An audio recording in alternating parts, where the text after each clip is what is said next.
Mesdames et messieurs, bonjour à toutes et à tous, bienvenue sur notre épisode habituel des messages de révélation. Aujourd'hui, nous allons accueillir le prophète Lovie Elias dans son message intitulé La prière des pécheurs est une arnaque. La prière des pécheurs est une arnaque. Première partie. D'emblée, je sais que l'on se posera la question, mais pourquoi dire que la prière des pécheurs est une arnaque? Déjà, il faut comprendre ce que c'est que la prière des pécheurs. Et pourquoi est-ce qu'on va dire que la prière des pécheurs est une arnaque? Et donc, ce sera un message alors à comprendre sur deux angles. Donc, nous allons alors écouter le prophète Lovie Elias sur ce qu'il a à nous enseigner aujourd'hui sur ce message, la prière des pécheurs est une arnaque. Alors, si vous voulez savoir si après votre mort, vous allez vous retrouver au paradis, eh bien, il serait important que vous preniez votre siège, que vous soyez confortablement installé et que vous écoutiez ce message avec beaucoup d'attention.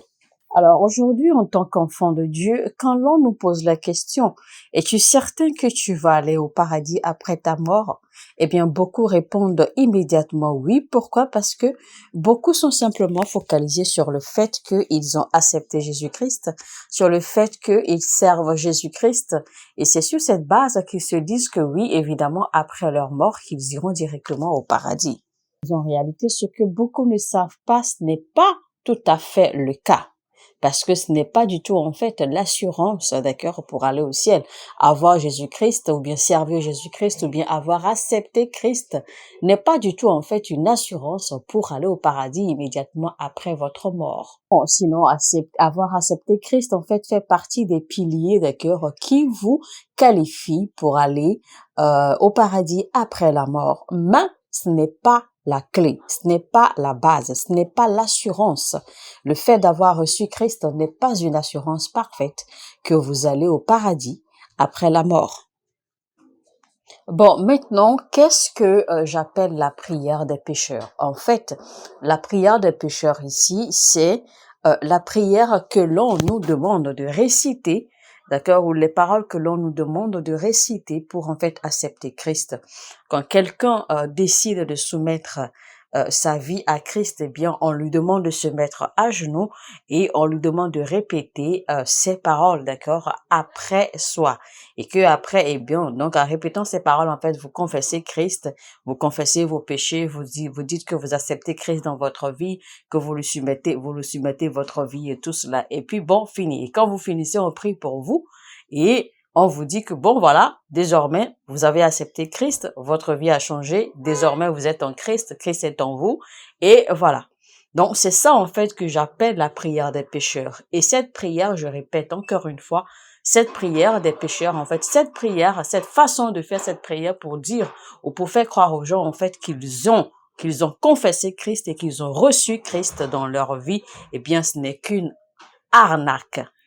J'ai reçu beaucoup de personnes qui m'ont posé la question souvent, comment se fait-il que dans mon église, je n'ai jamais conduit les gens, c'est-à-dire que je n'ai jamais fait appel, d'accord, que les gens viennent donner leur vie à Christ ou que les gens viennent devant pour se soumettre ou bien pour confesser leurs péchés, pour accepter Christ, pour réciter cette prière en question et tout cela.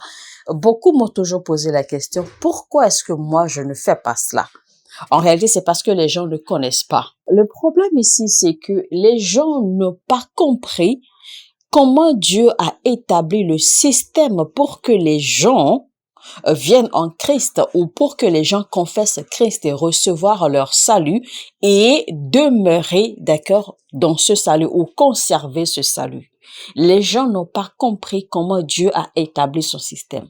Les gens n'ont pas compris en fait la stratégie que Dieu utilise, c'est-à-dire que comment est-ce que Dieu a dessiné, d'accord, la façon de conduire les gens à confesser Christ, à recevoir leur salut et ensuite à maintenir ce salut. Vous allez constater que en réalité, quand vous regardez, quand vous analysez bien, quand ces gens se mettent devant et qu'ils confessent ce qu'ils confessent, ils confessent en réalité ce qu'ils ne connaissent même pas. Ils confessent ce qu'ils ne comprennent pas du tout. Et ça, ce n'est pas du tout le salut. Ce n'est pas du tout la façon de recevoir son salut.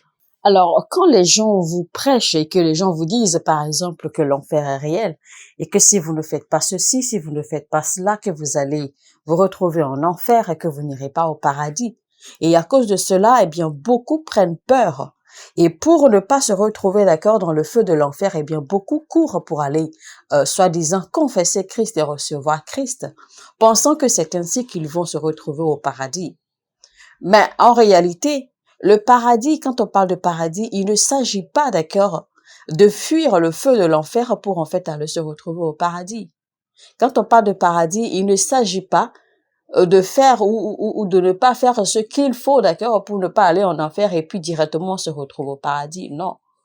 Aller au paradis, en fait, ce n'est pas le contraire d'aller en enfer. Le paradis, en fait, n'a rien à voir avec cela. La conception du paradis est tout autre chose. Alors, quand les gens vont à l'évangélisation et qu'ils évangélisent les gens et qu'ils essaient de convaincre les gens de donner leur vie à Christ, la façon dont ils s'y prennent, en fait, n'est pas la meilleure façon parce qu'en fait, ils ne comprennent pas les principes que Christ lui-même a établis, d'accord, pour que quelqu'un reçoive le salut. Les gens ne comprennent pas le fonctionnement du système ou des principes du salut que Jésus-Christ lui-même a établi. La raison pour laquelle les Juifs sont les premiers à recevoir le salut, c'est parce que les Juifs ont toujours été disciples de Dieu, disciples, d'accord, depuis leurs arrière-parents. Depuis les générations passées, les Juifs ont toujours été des disciples. Dieu s'est toujours révélé au peuple juif comme étant le Dieu de leur père, ce qui a fait que les Juifs ont toujours eu une vie confinée. Les Juifs ont toujours eu une vie qui est réglementée selon les lois, selon les principes que Dieu leur a donnés, d'accord, selon les alliances et les alliances en fait que Dieu a eues avec leur père, parce que c'est ainsi que Dieu a toujours communiqué avec les Juifs et Dieu a toujours fait en sorte de passer les mêmes messages, les mêmes enseignements, les mêmes principes de génération en génération, ce qui a fait que les Juifs ont toujours vécu une vie consciente du salut, une vie ayant conscience de la présence de Dieu, une vie ayant conscience des règles et des principes, d'accord, sur lesquels les pères ont marché.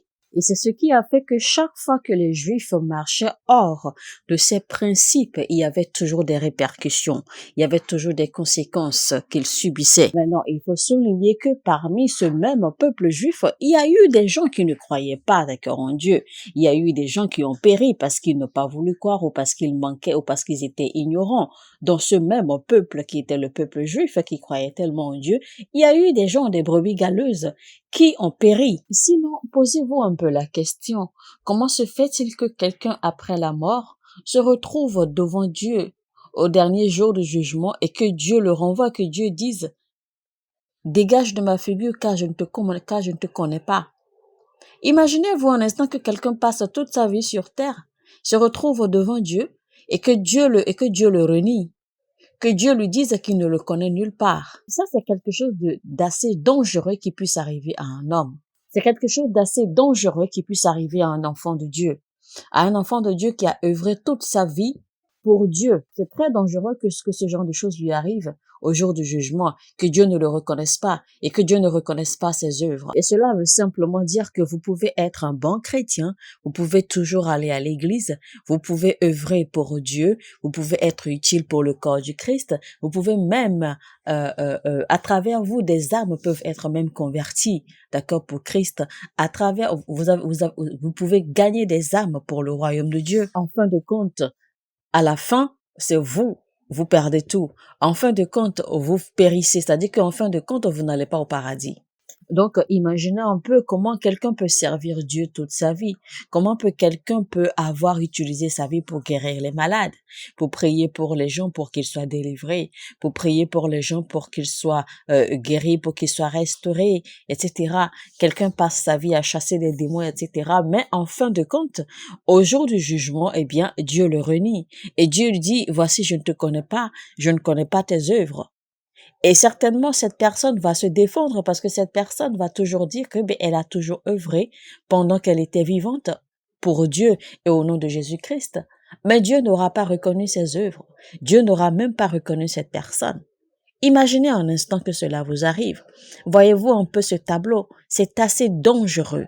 Et dans le même temps, vous voyez quelqu'un qui n'a fait que de petites œuvres avec toute sincérité, quelqu'un par exemple qui a eu l'habitude de visiter les prisons, d'aller visiter les hôpitaux, d'aller prier pour les malades dans les hôpitaux, d'aller rendre visite, d'aller passer du temps, d'aller prêcher, d'accord, pour les prisonniers, etc. Et vous voyez que quand cette personne se retrouve au paradis au jour du jugement, eh bien cette personne ne se défend même pas devant Dieu, mais c'est Dieu lui-même qui voit cette personne, qui apprécie et qui reconnaît cette personne et qui reconnaît les œuvres de cette personne. C'est Dieu lui-même qui rappellera à cette personne, quand j'étais en prison, tu m'as visité, quand j'étais malade, tu m'as visité, quand j'étais ceci, quand j'avais besoin, tu as été là pour moi, etc., etc. Et vous serez surpris de voir comment Dieu va reconnaître et apprécier les œuvres de cette personne. Quand Dieu va reconnaître les œuvres de cette personne, eh bien, ces personnes seront encore surprises et ces personnes vont demander à Dieu, mais à quel moment est-ce que nous t'avons rencontré? À quel moment nous t'avons fait tout ceci que tu es en train de dire? C'est alors le Seigneur leur dira, parce que vous avez fait ceci pour vous les uns les autres, parce que vous avez fait ceci pour les frères et sœurs. Donc le Seigneur leur répondra, alors parce que vous avez fait ceci pour vos frères et sœurs, eh bien vous l'avez fait également pour moi. Ce qui veut dire alors que ce que Dieu reconnaît d'accord dans la vie d'un chrétien, ce n'est pas le fait d'avoir simplement confessé Jésus-Christ. Ce n'est pas le fait d'avoir récité la prière du pécheur, confessé Jésus-Christ, recevoir Christ dans sa vie, etc. Non. Ce n'est pas cela. Ce que Dieu reconnaît dans la vie d'un chrétien, dans la vie d'un croyant, eh bien, c'est la vie que ce dernier a menée sur la terre en tant que disciple. La vie que ce dernier a menée avec discipline et est resté fidèle. Les œuvres que ce dernier a faites sur la terre avec discipline et fidélité jusqu'au bout de sa vie. C'est-à-dire que la façon dont ce dernier a été disciple des principes, des règles et de la doctrine de Christ jusqu'au bout, c'est ce que Dieu voit et c'est ce que Dieu reconnaît, car c'est ce qui vous donne la garantie ou l'assurance que vous verrez le Seigneur au jour du jugement. Et non simplement parce que vous avez confessé quelque chose que vous ne comprenez même pas, quelque chose que vous ne maîtrisez pas parce que vous avez confessé quelque chose que vous ne connaissez pas. Et en réalité, l'on ne devrait même pas confesser quelque chose qui ne vous a pas convaincu ou quelque chose dont vous ne maîtrisez pas l'essence ou la teneur. Parce qu'il existe une différence entre confesser une chose et en avoir la conviction. Parce qu'un homme commence à vivre, d'accord, par ses confessions, un homme commence en fait à déclarer ses confessions seulement quand il est convaincu d'une chose. Parce que sans être convaincu d'une chose, vous ne pouvez pas ouvrir la bouche et vous mettre à confesser. Donc, un homme arrive à l'étape de la confession de quelque chose dont il a été entièrement convaincu. Regardez un peu l'histoire de Abraham. La Bible dit que Abraham a cru en Dieu et cela lui a été compté comme justice. Cela l'a justifié aux yeux de Dieu. Donc, Abraham est arrivé à ce niveau parce qu'en fait, il avait été profondément convaincu que Dieu ne veut que son bien, que Dieu ne voudra jamais rien de mal pour lui. C'est pour cela que quand bien même Dieu lui a demandé de sacrifier son fils unique pour lui, eh bien, il n'a pas hésité, il n'a pas posé de questions, il n'a pas émis de doute.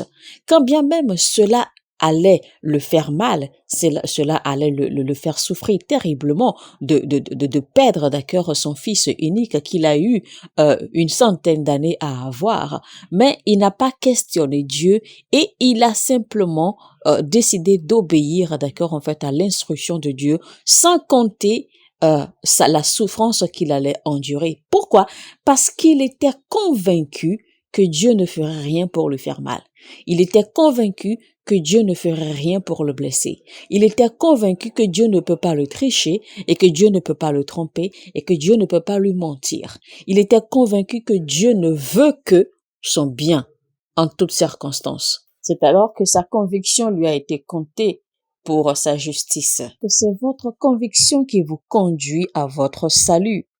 Et non parce que vous avez simplement confessé ou récité la prière du pécheur.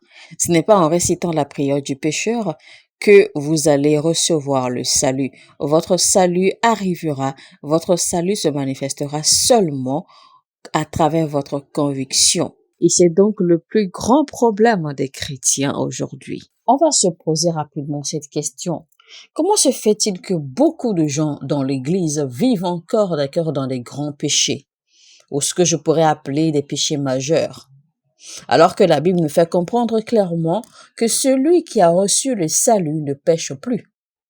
Celui qui a reçu le salut, eh bien, n'accueille plus le péché chez lui. Mais si les gens dans l'Église continuent à vivre dans le péché, et pourtant tous les dimanches vous les voyez se retrouver à l'Église, ils chantent, ils dansent, ils se réjouissent, ils jacassent, ils sautent, ils font toutes sortes de choses d'accord dans la présence de Dieu, mais pourtant ils vivent encore en abondance dans le péché. Et pourtant la Bible dit clairement que celui qui continue à vivre une vie de péché ne le connaît pas, c'est-à-dire ne connaît pas Dieu, ou encore mieux, n'a jamais été sauvé, c'est-à-dire que celui qui continue à vivre dans le péché n'a jamais reçu le salut. Et celui qui continue à vivre dans le péché ne connaît pas Dieu. Cela nous indique qu'il y a un réel problème. Cela nous indique que tous ces gens-là, d'accord, ont raté quelque chose dans le processus de recevoir leur salut. Parce que simplement la personne qui les a conduits en Christ, la personne qui les a amenés à confesser Christ, d'accord, en fait, en réalité n'a pas suivi un protocole, ne les a pas en réalité amenés à confesser Christ, mais les a plutôt amenés, d'accord, en fait, à faire une confession de déclaration ou à répéter des déclarations que eux-mêmes ne comprennent pas, des déclarations que en fait ils ne maîtrisent pas. Au lieu de les conduire, d'accord, en fait, à avoir la conviction d'une sorte de style de vie, c'est-à-dire le style de vie de Christ. Et il fallait en fait que la personne qui conduit ces gens en Christ les enseigne ou les fasse passer étape par étape afin que ces derniers soient véritablement convaincus, d'accord, de la vie de Christ avant d'être en mesure d'accepter, de recevoir Christ et de confesser Christ en retour.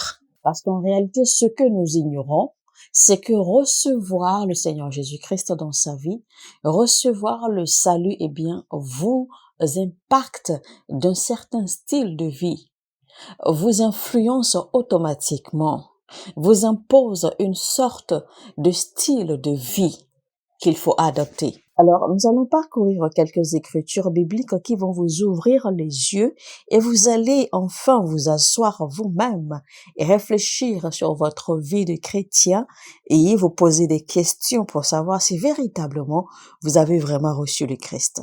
Si véritablement vous avez été sauvé, si vous avez reçu le salut. Et ce genre de conviction, en fait, ne vient pas simplement parce que vous avez récité une prière.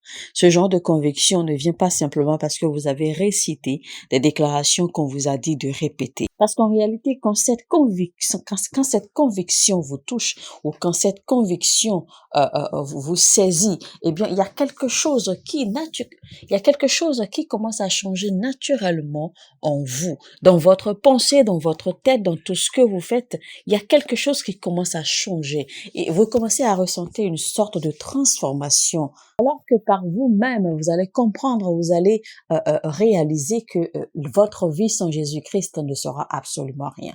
C'est alors que par vous-même, vous allez réfléchir, vous allez vous dire, mais vous avez envie d'être avec le Créateur, celui qui vous a créé. Vous avez envie de passer plus de temps avec Dieu. Vous avez envie d'être beaucoup plus proche, d'accord, de celui-là même qui vous a donné la vie, de celui qui vous a créé. Vous développez de plus en plus le désir d'être encore plus proche de Dieu davantage. Vous développez de plus en plus le désir de connaître Dieu davantage.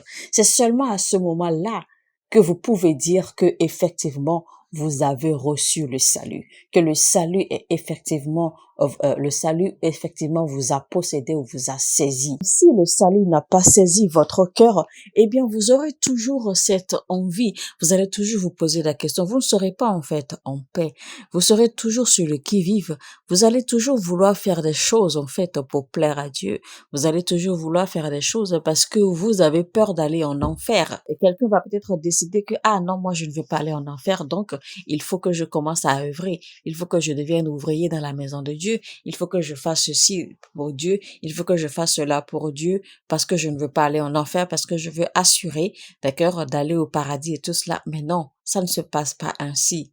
Et si vous êtes du genre, vous réfléchissez de cette façon, eh bien vous êtes déjà damné pour toujours. Vous risquez de vous retrouver en enfer, parce que cela n'est qu'une pure déception. Donc, pour ainsi parler, nous avons des gens qui servent Dieu, mais qui le servent de façon illégale. Et ces gens, Dieu ne les reconnaît pas. Dieu ne reconnaît pas non plus leurs œuvres. Et donc, nous avons beaucoup de serviteurs, beaucoup de chrétiens par les œuvres, mais pas de chrétiens par l'esprit. Nous avons beaucoup de chrétiens par les actes physiques, mais nous n'avons pas de chrétiens par l'esprit. Vous devez savoir que chaque fois que vous vous présentez devant Dieu, eh bien, il faut savoir qu'il existe une porte très, très étroite à travers laquelle tout le monde doit passer. Et si vous ne passez pas par ce processus, si vous ne passez pas par cette porte étroite pour atteindre Dieu, eh bien, toute votre vie de chrétien n'a été que pur mensonge ou pure illusion. Alors, nous allons lire Jean 14, verset 18. « Je ne vous laisserai pas orphelins, je viendrai à vous. Encore un peu de temps, et le monde ne me verra plus.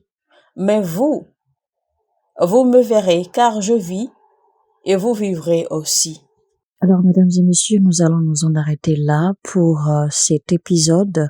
Nous espérons que ce message vous a ouvert l'esprit et vous a préparé davantage, d'accord, à rester connecté pour suivre la suite de ce message dans la deuxième et la troisième partie.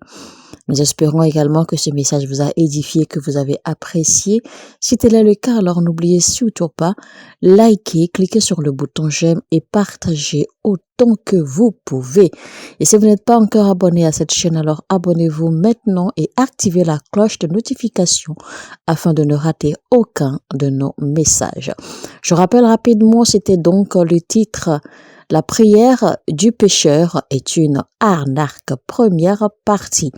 Alors, afin de mieux comprendre ce message, je vous invite donc à rester connecté afin de suivre tous les épisodes de toute la série, d'accord, de ce message de bout en bout, et vous serez grandement illuminé, grandement édifié par rapport à votre vie de chrétien, par rapport à votre salut, parce que à la fin de ce message, eh bien, vous allez pouvoir déterminer si véritablement votre salut en Christ est complet, si vous avez reçu Christ véritablement, si vous l'avez véritablement confessé, si vous vivez une vie de chrétien comme cela se doit selon les principes, selon le style de vie de Christ qu'il nous a prescrit, afin que vous ne ratiez pas le royaume, afin que vous ne ratiez pas le paradis qui nous est réservé. Sur ce, alors je vous dis que Dieu vous bénisse. Mon heure a sonné et votre heure a sonné également. Ciao, ciao, ciao et à bientôt.